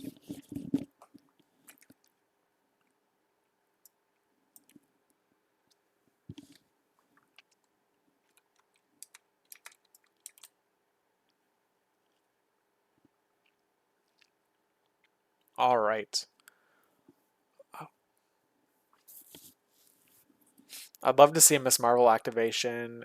Smash costs 2, so maybe you kind of can't do that. That'd be a bummer because you need. But you still, I mean, you're still got 2 hammers. You already have Smash, kind of. Oh, hold on. Yeah, there we go. Power phase. So we have a Psychosis roll. But what you do is you give Black Bolt, you give her a power, and then it lets you transform and smash, and then you just go into Beta Ray Bill and Luke Cage. Oh man, or like whatever, one of them, and you just take out one of them with that character, and then you still have Black Bolt, Medusa, and Cosmic Ghost Rider to go, and all Luke has left is Wong and Luke Cage, probably something like that. It'd be pretty fun. I think. I mean, that's what I would do because of the fun of it, the fact that you get to get a full, like basically like best case scenario with Marvel.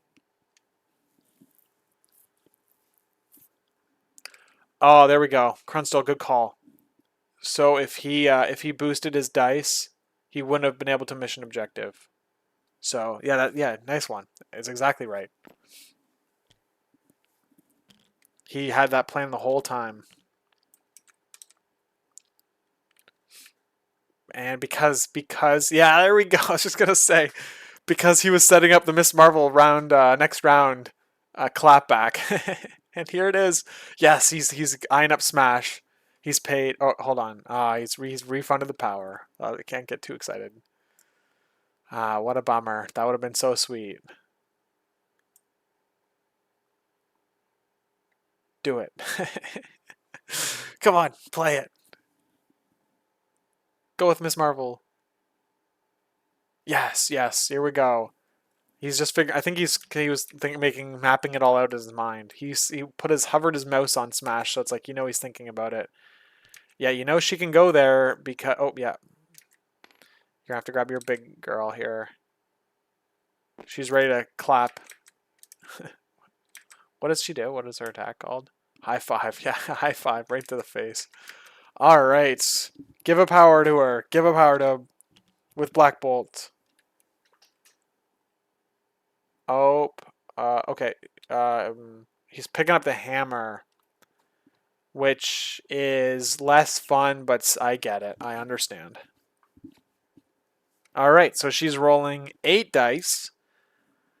Smash would have been 3 with hammers. Oh, yeah, shoot. Look at that.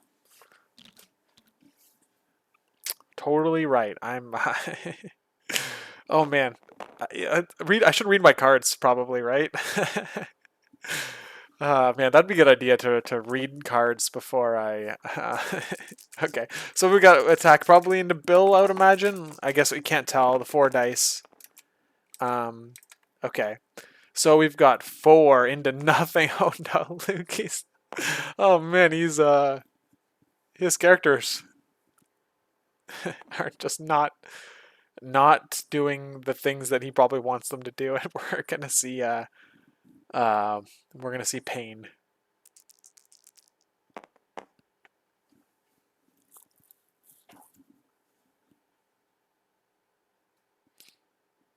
I got a little bit of lag, I think, here. Catching up, maybe. Either way, so far 5. Not gonna kill either of them. Oh, here we go. It's they caught up, I think.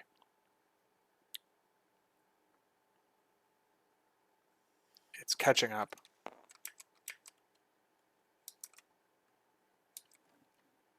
Oh, they got a little bit of a dice mix up here, but they're figuring it out. So they had 5 successes, and it looks like the reroll turned into not a success. So we've got 5 damage coming through, and it's on Luke Cage, so he takes 4. Oh, excuse me. Maybe there was something else there, but either way, he takes 3. You clap Luke's cheeks. Carl Lucas, right? You clap his cheeks. Oh man, Luke Cage.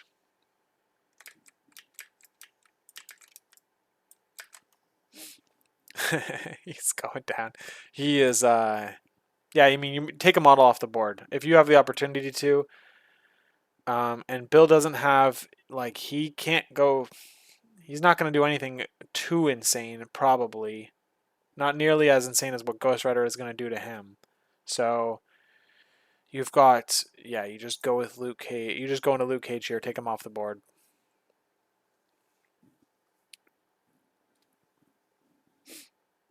Do you smash? You smash the dumpster and then do it? Just for fun? Oh, what do we have? Is that a sacrifice play? Yeah, okay. There we go. Smart. That's smart play by Luke to split the damage here. Miss Marvel doesn't have any other things she can do after this is over. So let's see if Beta Ray Bill can survive. Uh-oh, that was not a great roll, and that was a phenomenal roll by Adam. The man, when I attack Beta Ray Bills, when I play against them, they always roll like crit, wild, shield, and then they roll that crit into another shield. Like almost like it just that's what it feels like every time I fight against Bill. And then um when I see other people fight against Bill, Bill rolls like this, one shield, and it's like how come I can't fight against Bills that roll like this types of rolls like these? Okay, that's a one shot on Bill. Okay. Oh my gosh, that's a nice hit here. We've got 8 dice into 1. He's got 6 health, so we block. You could pay 1 to take 6, and that would still kill him, so you just take the 6. Ouch. Luke is probably, oh man. Luke's probably thinking like, oh man, this is a bummer. It's tough.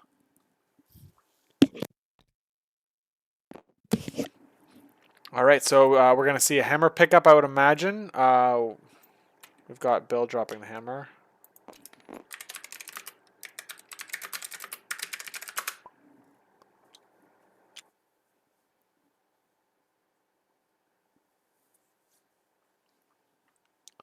Let's see if they notice.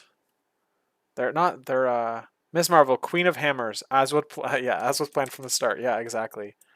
What do we have here? We've got transfer power. Yeah, yeah. We gotta drop the hammer here. Okay.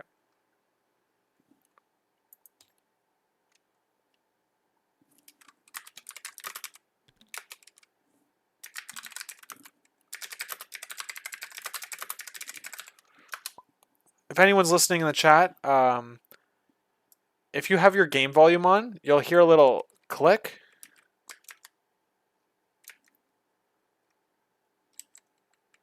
And that's when people type in the chat here. So I would recommend you play with game volume because then you can hear when people type in the actual chat. Anyway, I'm gonna jump in here to tell them about the hammer. Hey guys, Bill should have dropped that hammer. Oh, yeah. All right. All right. So yeah. Anyway, it's helpful. I mean, it's obviously just a nice to have and not mandatory or anything like that because I can just jump in. Miss Marvel, Queen of the Hammers. Yeah, this one's, yeah. So exactly, she's got. She could have picked up that hammer. I think you give. I think you give her the hammer. Like you let Adam pick up the hammer. Man, before hammers on Marvel. Oh my gosh, what a. That's pretty crazy. What's going on here? I'm so confused. Luke Cage picked up with mission objective. Yeah, there we go. Okay. Wong healed Luke Cage. All right, so now it's up to Luke Cage to survive. To survive against Black Bolt here, or I mean, maybe there's another character that's like sitting off into the distance that could impact this game to a significant degree. I don't know. Let's see. Or we have Black Bolt who can hit even harder than Cosmic Ghost Rider.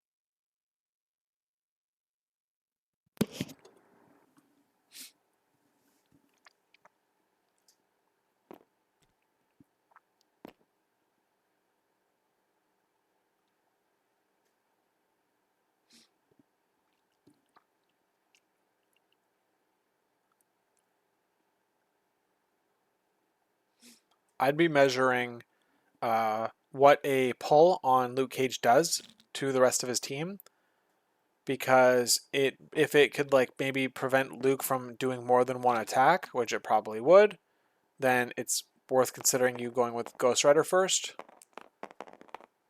So in order to like prevent Luke from like being on a point and having to move action, but it looks like he's opting to go for the damage on with Black Bolt, and he doesn't do a good job. Looks like he whiffs. Looks like Luke Cage is taking one because of the pierce. Let's see if Luke gets an extra die here on the defense. I think that he rolled too many. No, he rolled it. He rolled all his dice. Okay, so we have a reroll.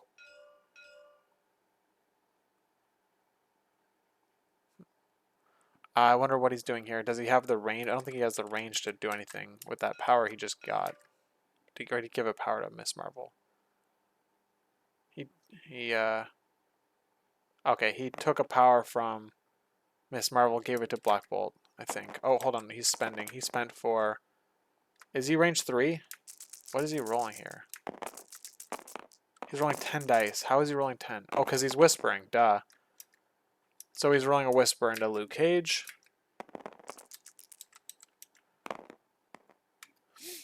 And he rolled a massive, holy moly, mother of God. He rolled 10 successes on 10 dice. Wow, that's pretty impressive. GG. All right, let's jump in the chat. Let's jump in here and call it. Yeah. That's a pretty good roll.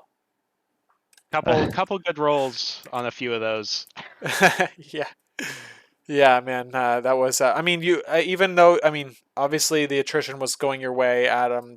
For most of the game, I mean, you played Miss Marvel really well, like playing her more conservatively and protecting the hammer, the lead, so that you had the points pressure as well as the scenario pressure.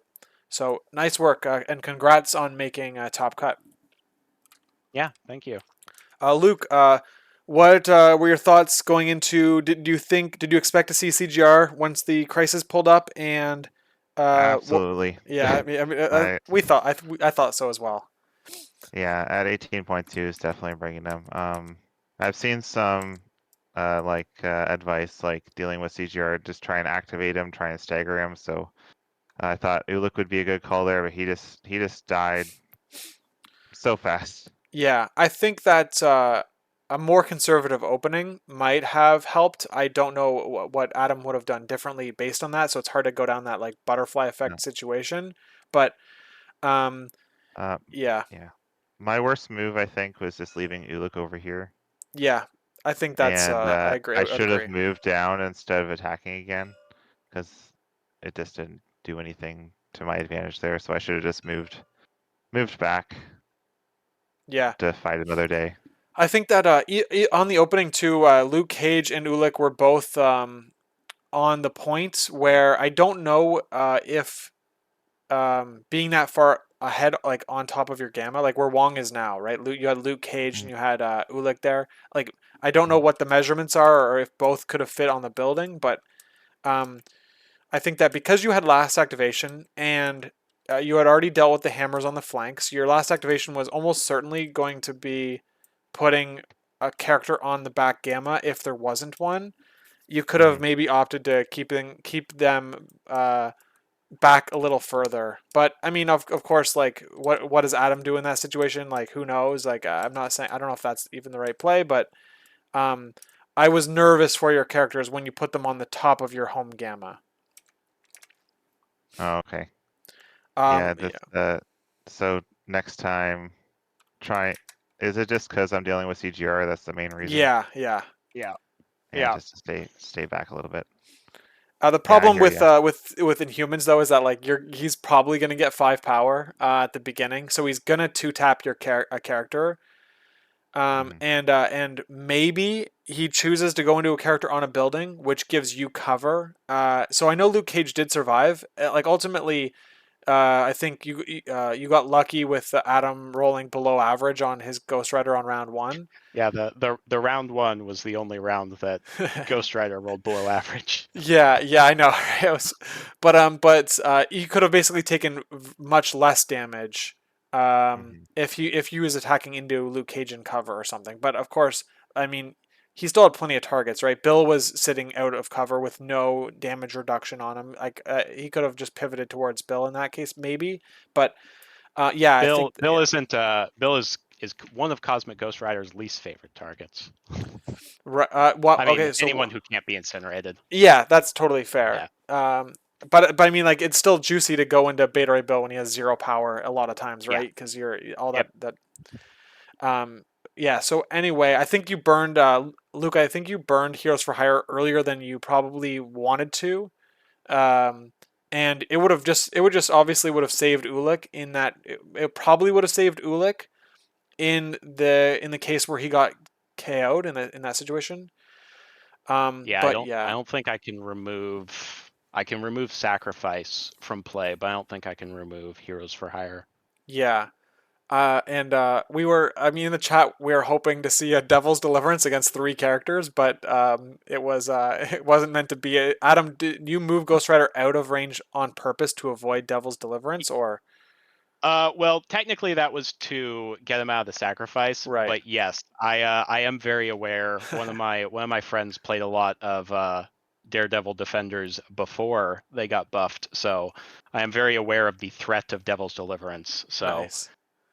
yeah, Yeah, that was it was pretty nice. The Miss Marvel getting to go big back to back turns. I think that's probably because of the Inhumans. The nature of the. I mean, I guess once you get her power economy going, she could probably do that much more consistently. But it was pretty cool to see a three threat hitting that hard.